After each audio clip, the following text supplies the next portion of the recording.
If you guys need cheap codes or cheap games, head on over to g2a.com and use Dirty at checkout to get an additional discount. Whoop! What's happening, beautiful people? My name is Dirty Mike, and welcome to the top 5 traits in FIFA 15. And sometimes this can be a bit overlooked, and it's so important for getting the most out of players and understanding how to use and abuse with different guys that are in FIFA Ultimate Team or even pro clubs, kind of getting to know your pro. So if you guys enjoy the content and you want to see me talk about specialties, which is another section kind of in the same category, drop a like. Also hit me with some comments. What's your top 5 look like? I am very curious to see what you value the most in terms of traits in this year's installment. Into the honorable mentions, and we've got avoiding the usage of your weaker foot. And this really applies to players that have a 2-star weak foot. It makes a massive difference. A Robin, a Di Maria, where they're going to naturally try to pass with their strong foot or take shots with their dominant foot. And that's what you want, because otherwise, whew, it's a toss-up. We don't know where it's going. Flair. Now, this is a very interesting trait because you can do some fancier flicks and passing, but there seems to be a sense of improving your first touch on Flair, at least in my personal opinion. And I score chip shots much better. They're a little bit more precise if they have the Flair trait than they have the outside the foot shot. And this allows you, what do they call it, the trivela? It allows you to hit it with the outside of the boot and to have a very natural almost curve, and it also helps if you're using a player that has the weak foot issues, or you can just generate power from different angles. I really enjoy using players that have the outside the foot shot. It kind of allows you to score goals in a creative way. Maybe the opposition wasn't ready. They weren't ready for what you had in store for them.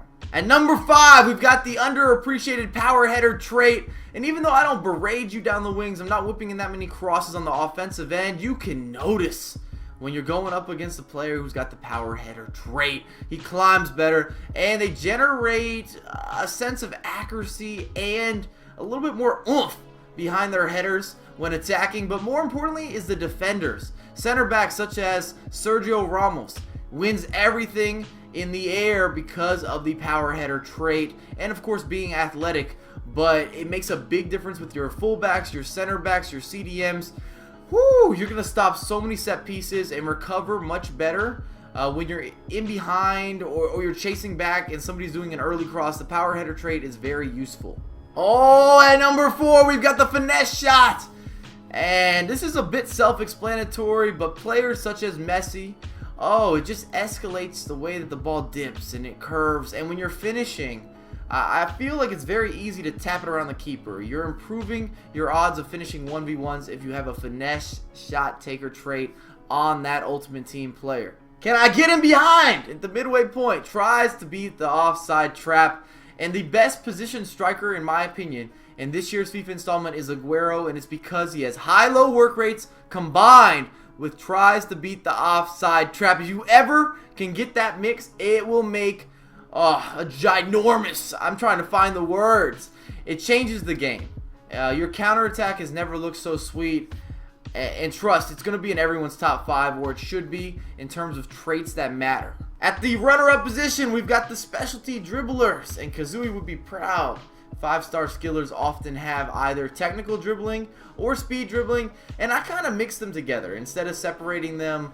Either way, your touches are a little bit improved, the way that you're able to cut inside. There's a couple of animations that a player like Neymar or Ribéry have that other players just don't, where they kind of sidestep. Ronaldo has some of these easy, greasy sidesteps, and your pace control, the way you stop on a dime, all these things are going to be improved with players that have technical dribbling and speed dribbling, and that's kind of why I, bam, put them together.